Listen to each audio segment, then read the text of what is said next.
আসসালামু আলাইকুম প্রিয় দর্শক, আমি আপনাদেরকে দেখাবো কর্ণফুলী নদী দিয়ে মাল পারাপার করে সেইটা বিজিবিটা কীভাবে এই নদীতে চেক করে। কর্ণফুলী নদীতে আসার পরে দেখতে পাচ্ছেন ট্রলার বা যে কোনো পণ্য এখানে থামে।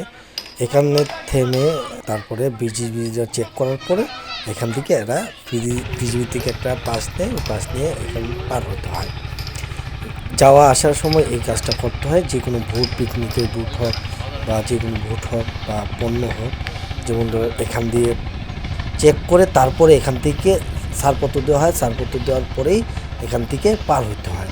যেমন দেখতে পাচ্ছেন যে বাসগুলো নিয়ে আসতেছে, সামনে একটি ট্রলার রয়েছে এবং দুজন লোক আছে। এই বাসগুলো এই ট্রলার দিয়ে টেনে নিয়ে আসতেছে। দেখতে পাচ্ছেন কর্ণফুলী নদীতে আপনাদের দেখাচ্ছে। এগুলো এসে একটি স্থান রয়েছে বিজিবির, এই বিজিবির ওই স্থানে থামলে এখানে বিজিবিটা চেক করে।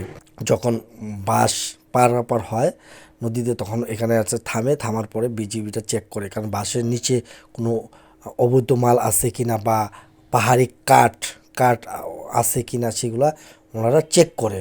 আপনারা দেখতে পাচ্ছেন এই যে গাছগুলো, এই গাছগুলো পাহাড় থেকে কেটে নদীতে ভাসিয়ে দিয়েছে চোরা কারবারিরা। এগুলো বিজিবিটা ধরে আছে, ওইখানে রাখা আছে। পাহাড় দস্যুরা যারা আছে ঘাস বন উজাড় করে কেটে এইভাবে করে নদীতে ভাসাই দেয়। এরপর নদীর এই পাশে এবং ওই পারে লোক থাকে, এগুলো পরবর্তীতে ভাসতে ভাসতে চলে গেলে তারা ধরে। আর যদি বিজিবির হাতে ধরা পড়ে তো বিজিবিরা ধরে রাখে। দেখতে পাচ্ছেন, আপনাদের দেখাচ্ছে যে গাছগুলো, এগুলো বিজিবিরা ধরেছে।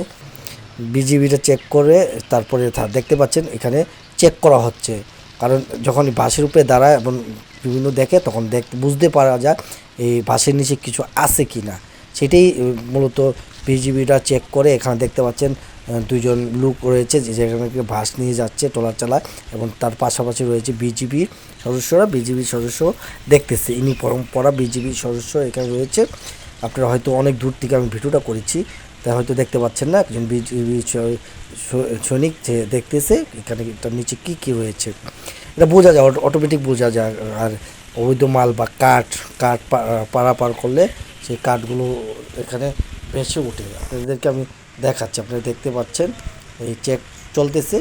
চেক হয়ে গেলে এখান থেকে ছাড়পত্র দেওয়া হবে, তারপরে এটাকে নিয়ে আর সামনের দিকে রওনা দিবে। দেখতে পাচ্ছেন ছাড়পত্র দিয়ে দিয়েছে। এখন তারা বাসের ইয়াটা ঘোরাচ্ছে, ট্রলারটা ঘোরাচ্ছে, ঘুরে এখন সামনের দিকে চলে যাবে। দেখতে পাচ্ছেন, আমি আপনাদেরকে দেখাচ্ছি। যে কোনো যখন এখানে এই কর্ণফুলী নদী দিয়ে যেই কোনো পণ্য পারাপার হওয়ার সময় এই জায়গাতে থেমে তারপরে এখান থেকে যেতে হয়, তার আগে যাওয়া যাবে না।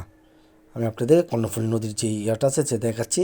এই যে ট্রলারটা ঘুরছে, এখন ট্রলারটা ঘুরে চলে যাবে সামনের দিকে। কর্ণফুলী নদীতে যেভাবে বিজিবিটা ট্রলার দেয় সেটা আমি দেখালাম।